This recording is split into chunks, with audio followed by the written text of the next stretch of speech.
وَلَقَدْ يَسَّرْنَا الْقُرْآنَ لِلذِّكْرِ فَهَلْ مِن مُدَّكِرٍ۔ آخرت کے بدلے دنیا کو خرید لینا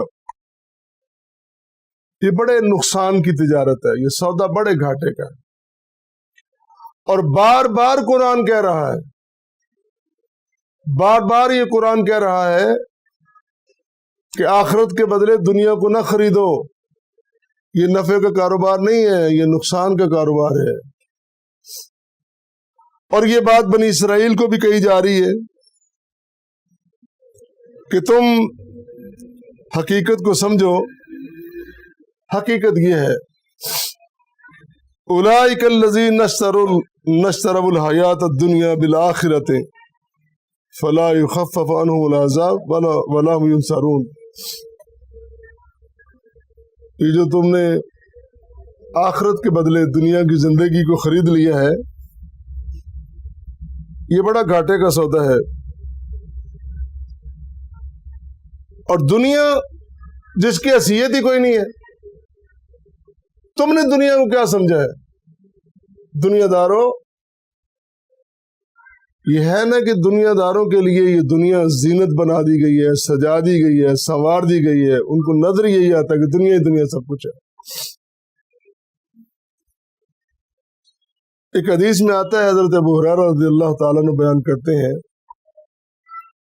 الدنیا ملعونۃ وما فیہا، دنیا ملعون ہے اور جو کچھ اس میں ہے، مگر اللہ کا ذکر اور عالم و متعلم۔ کتنی بڑی بات ہے، عالم متعلم جو علم سیکھنے والا ہے، اور اللہ کا ذکر۔ بلکہ اس کی روشنی میں 4 چیزیں بیان کی گئی ہیں۔ 4 چیزیں دنیا میں وہ ملعون نہیں ہے، باقی ساری چیزیں ساری ملعون ہے۔ پہلا نمبر عالم کا ہے۔ عالم کون سا ہے؟ وہ عالم جو اپنی خواہشات کے مطابق مسئلے نہیں سناتا، جو دنیاوی مفادات کے لیے مسئلے نہیں سناتا، حقیقت بیان کرتا ہے۔ وہ جب ممبر پہ کھڑا ہوتا ہے، اللہ کو حاضر نہ جان کر وہ بیان کرتا ہے جو قرآن میں موجود ہے، جو نبی کی حدیث میں موجود ہے، اپنی طرف سے کوئی وہ شامل نہیں کرتا، وہ عالم۔ اور جس کو اللہ کا خوف ہے وہ عالم۔ پھر فرمایا کہ متعلم، وہ طالب علم جو دین سیکھ رہا ہے۔ اب اس پہ بھی سوچنا ہوگا کہ تم دین کس لیے سیکھ رہے ہو؟ دنیا کمانے کے لیے یا اللہ کو راضی کرنے کے لیے اللہ کا دین سیکھ رہے ہو؟ بہرحال متعلم کا، طالب علم کا بڑا مقام ہے، اور عالم کا بھی بڑا مقام ہے۔ ہماری بدقسمتی ہے، ہم نے علماء کو جس مقام پہ کھڑا کر دیا، اور علماء جس مقام پہ جا کے کھڑے ہو گئے ہیں۔ اور یاد رکھیں، یہ قوم کبھی کامیاب نہیں ہو سکتی جب تک اپنے علماء کو، اپنے اساتذہ کو احترام اور تقریم نہیں دیتے۔ قوم کبھی ترقی نہیں کر سکتی۔ قوم کی ترقی کا راز صرف اسی بات میں ہے کہ یہ علماء کو، اساتذہ کو پہچانے اور ان کا احترام کریں۔ اور تیسری چیز بیان کی کہ اللہ کی بندگی میں مدد کرنے والی چیزیں جتنی ہیں۔ چوتھی چیز ذکر ہے اللہ کا۔ تو یہ جو تیسری چیز ہے کہ اللہ کے ذکر میں، اللہ کی بندگی عبادت میں مدد کرنے والی، مثلا مسجد ہے۔ مسجد تو ملعون نہیں ہے، کتاب ہے، قلم ہے جس سے تم لکھتے ہو۔ وہ چیزیں معاون ہو رہی ہیں جو بندگی اور عبادت کے لیے، ذکر کے لیے، وہ ساری کی چیزیں رحمت ہیں، وہ لعنت اور ملعون نہیں ہے۔ باقی سارے کا سارا بکھیڑا اور سیاپا ہی ہے جس میں انسان پھنسا ہوا ہے، اس سے نکلنا چاہیے۔ اور پھر فرمایا ایک حدیث میں آتا ہے کہ یہ جو دنیا ہے، اس دنیا کی اگر کوئی حقیقت، کوئی اس کی قدر اللہ کے ہاں ہوتی، ایک مچھر کے پر کے برابر بھی ہوتی، تو کافر کو تو اللہ نے نہیں نہ پلانا تھا ایک گھونٹ بھی۔ اب کتنی دنیا ہے، اربوں کے حساب سے انسانیت ہے، انسان بستے ہیں، اور اس میں مسلمان کتنے، اور مسلمانوں میں با کردار کتنے ہیں،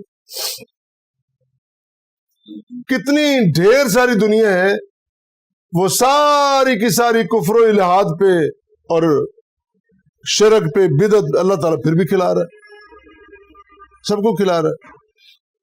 صرف مومنوں کی بات ہوتی ہے تو بہت کم لوگ جو کھاتے ہیں، اللہ کے یہاں اس کی کوئی حیثیت نہیں ہے۔ اس لیے دنیا کے پیچھے تم نے سب کچھ تک دیا ہے۔ اور پھر ایک حدیث میں یہ بھی حضرت ابو ہریرہ رضی اللہ تعالیٰ عنہ بیان فرماتے ہیں، الدنیا سجن المومن و جنت الکافر، دنیا مومن کے لیے قید خانہ ہے، مومن کی روح پھڑپڑاتی رہتی ہے، کب میں اللہ کے پاس جاؤں، میری اللہ سے ملاقات ہو، وہ اللہ سے ملنے کے لیے بے چین رہتا ہے۔ دیکھیں نا، جب مسلمان نمازی مسجد میں جاتا ہے اس کو کتنا سکون مل جاتا ہے،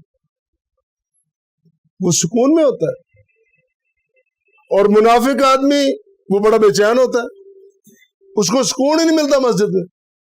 اللہ کا بندہ جب مسجد میں اللہ کے گھر میں جاتا ہے اس کو سکون مل جاتا ہے، یوں لگتا ہے کہ میں اللہ سے ملاقات کر رہا ہوں۔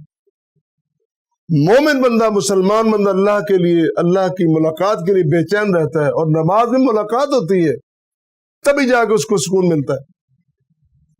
فرمایا کہ دنیا سجن المومن و جنت الکافر، دنیا مومن کے لیے قید خانہ ہے اور کافر کے لیے تو یہ جنت ہے۔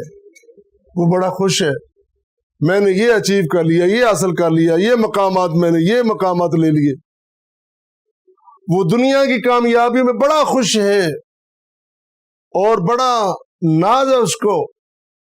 لیکن مسلمان کو، مومن کو صرف یہ فکر ہے کہ میں اپنی ذمہ داری صحیح طریقے سے نبھا لوں اور اللہ سے میری ملاقات ہو جائے۔ اللہ تعالی ہمیں قرآن کریم کا صحیح فہم عطا فرمائے، اس پر عمل کرنے کی توفیق عطا فرمائے، اور اللہ تعالی ہمیں دنیا وہ دے جو ہمارے لیے اچھی ہے، جس کے بارے میں اللہ نے خود فرمایا ہے کہ مجھے دنیا ایسی مانگو۔ یہ نہیں کہا کہ دنیا نہیں مانگو، فرمایا ربنا آتنا فی الدنیا حسنۃ وفی الآخرۃ حسنۃ وقنا عذاب النار۔ دنیا خوبصورت دنیا جو ہے، اچھی دنیا ہے، اس کے حصول کے لیے اللہ سے دعا کرنی چاہیے۔